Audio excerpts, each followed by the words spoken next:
Earlier today, I decided I was going to observe in a classroom a math lesson.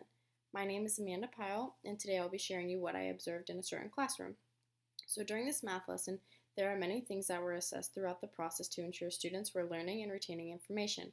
It has been noted in Chapter 15 of our text, an education assessment ordinary refers to testing, interviewing, and observing students.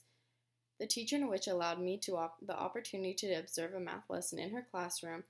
Her name was Miss Broach. Tanya Broach has allowed me to interview her in the past as well as let me observe her class lessons this week.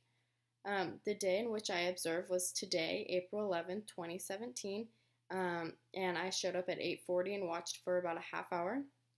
Tanya Broach is a fourth grade teacher at Paris Elementary School in the city of Paris. Although Miss Broach gives her math lessons beginning at 8:40 a.m. to 10:10 a.m., I was only able to stay a half hour. Throughout the math lesson, Miss Broach assessed each individual learner as she instructed him or her on new math skills.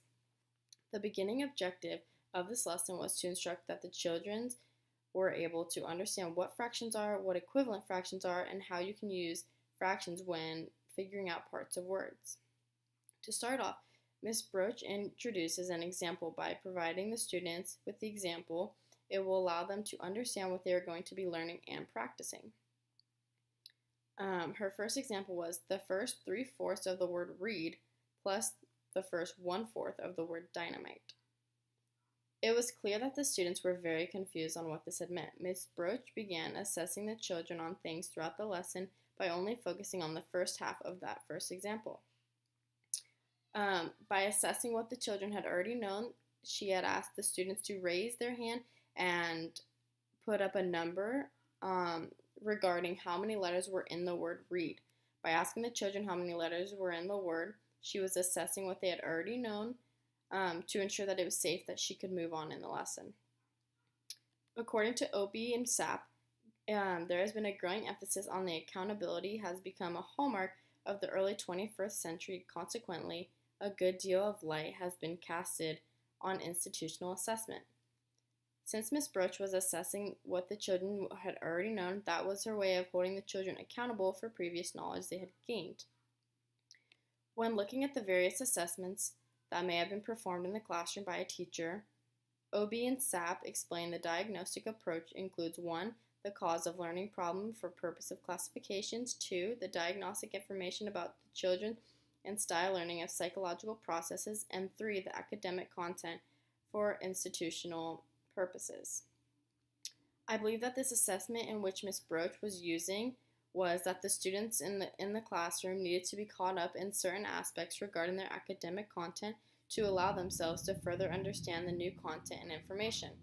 The diagnostic assessment effectively lines up with Mrs. Broach with what she was doing because she was teaching for a purpose, which goes back to the first part of the diagnostic approach, understanding how students learn and adjust to their lessons so that she is able to teach them all equally. After watching Miss Broach in action and instructing using this approach, I do believe I agree with it and how well it worked for each child. From the beginning of this lesson, you can ensure that Miss Broach has been, as OB and SAP says, accurately understanding what students know and what they are able to do from the beginning of the year, which is crucial in designing instruction from them that challenges but does not overwhelm them. So, since Miss Broach has paid so much attention to her students, both as individuals and as a whole, she understands what they are able to do and what the best way is to approach.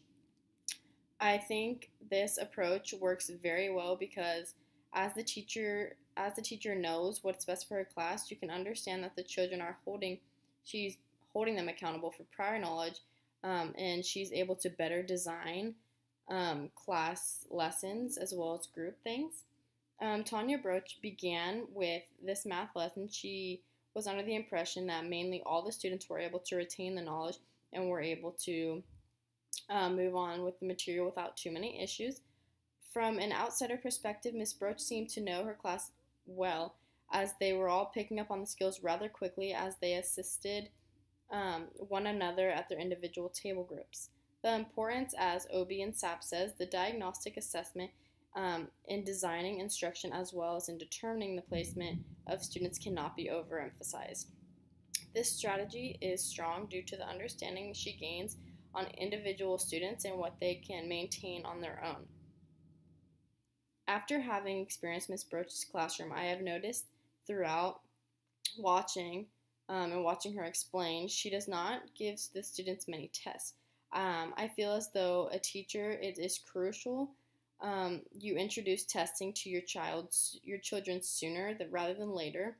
Um, as Hall explains, we may have forgotten the subject matter of the test we sat. We will not have forgotten the emotions that went along with being tested, emotions that may have lingered and may emerge for some of us as nightmares about not having started to write the answers to the test paper questions, which the time almost up and we were truly panicked. The main thing I can think of is that Miss Broach is trying to protect her students from feeling the same way that we did, according to Hall in the previous quote.